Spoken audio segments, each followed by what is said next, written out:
The Rath Yatra in '76 was the first Rath Yatra in New York. There had been many attempts to have small ones in Central Park without permits, but it's a very, very difficult city to get a permit in. And there had been a mayor's edict in 1962 saying no new parades on Fifth Avenue. And yet somehow or other, now with the advent of our new temple, the 55th Street Temple, and the moving of Radha Govinda into Manhattan, which was what Srila Prabhupada had wanted, there was to be a Rath Yatra. ISKCON was to be 10 years old now, 1976. So for the birthday celebration, there was to be a Rath Yatra on Fifth Avenue. Well, how to do that? No, it's illegal.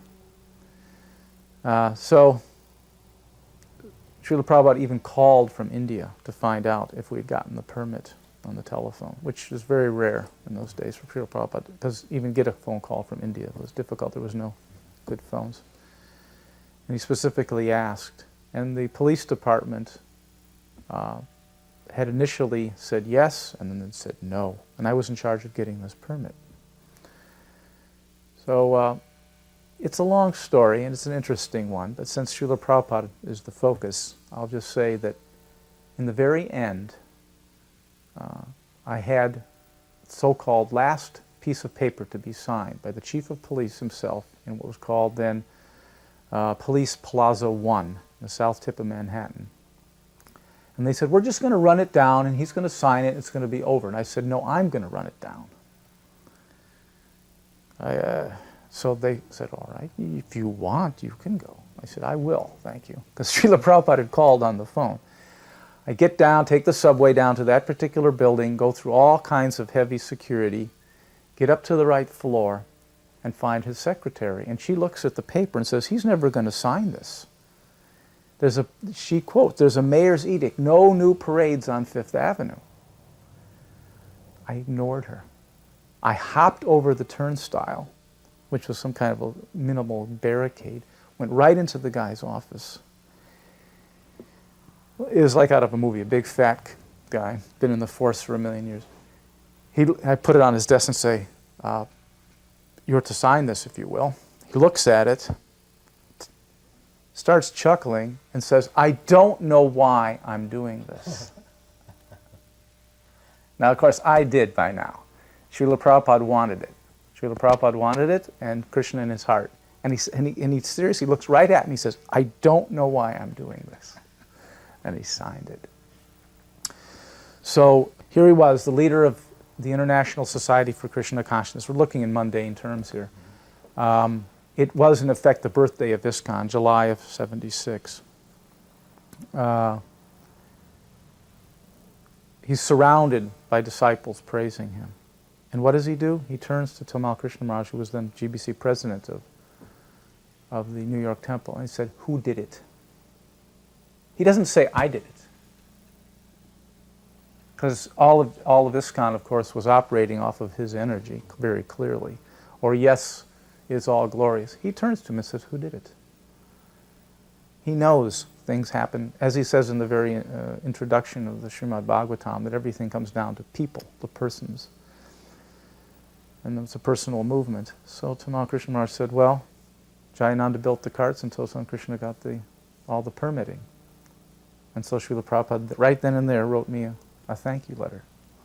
So it's interesting. It's a note. Some other times we met with Prabhupada in his room in L.A. I remember one occasion we were traveling in Sankirtan down there, and this was very early, may have been the first traveling Sankirtan party, certainly among the first. And we just started selling big books in San Francisco. It kind of caught on, and people were going out and so forth.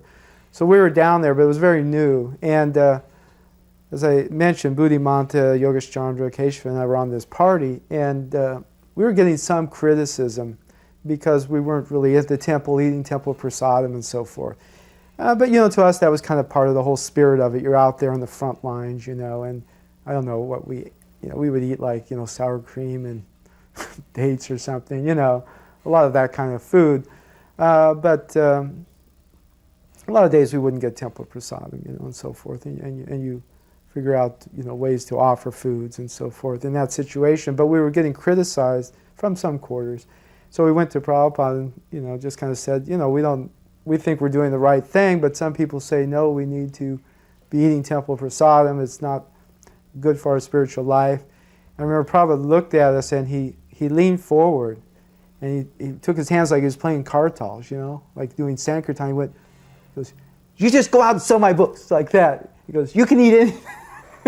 Like that, real forcefully, you know. And we were like, of course, totally vindicated. And it's like, yeah, okay, you know, we do understand what he wants. You know, out there selling his books is the right, kind of smash the critics, you know, once and for all. I was always humbled by Prabhupada in some way, You know, likewise, Prabhupada was always instructing him in a very gentle and loving, fatherly way.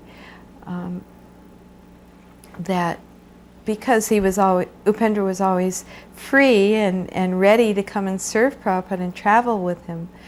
By the time I had children, Prabhupada, you know, would question him on occasion, well, what about your wife and children? How will they be who will take care of them? You know? And of course Upendra was leaving and we were on welfare, and you know, it was that sort of situation, you know. Prabhupada, you know, Upendra would try to explain to Prabhupada how, and he says, you're foolish. You know, he would tell him, he says, you're foolish. You must take care of your wife and children, you know.